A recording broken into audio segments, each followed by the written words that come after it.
আসসালামু আলাইকুম। আমি এর আগে একটা ভিডিও করেছিলাম। ওই ভিডিওর মাধ্যমে আপনাদেরকে আমের বাগানের একটা ভিডিও ফুটেজ দেখাইছিলাম। দর্শক, ভিডিও ফুটেজ আজকে আমি আরেকটা আমের বাগানে গিয়েছিলাম, গিয়ে আরেকটা ভিডিও নিয়েছিলাম।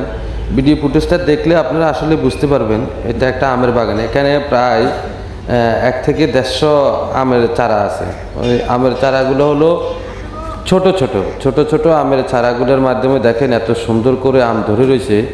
আপনি দেখলে অনেক খুশি হয়ে যাবেন। দেখেন, আমি আপনাদেরকে দেখাচ্ছি আম গাছ কত 3 থেকে 4 হাত বা 5 হাত হবে মাটি থেকে। এত সুন্দরভাবে আমগুলো ঝুলে রয়েছে, দেখে অনেক সুন্দর লাগতেছে। আমি যখন আমের যারা এই শ্বাস করতেছে আমি তাদেরকে জিজ্ঞেস করলাম, তারা বলল যে এটা আমাদের আরও আগ থেকে উদ্যোগ নেওয়া, এই উদ্যোগে আমরা অনেক লাভবান হব। এবার এই টাইমে যে আমের একটা সিজন আছে, এই সিজনে আমের মানে ওনারা লাভবান হওয়ার আশা করে। তারপর আমি তাদের সাথে আরেকবার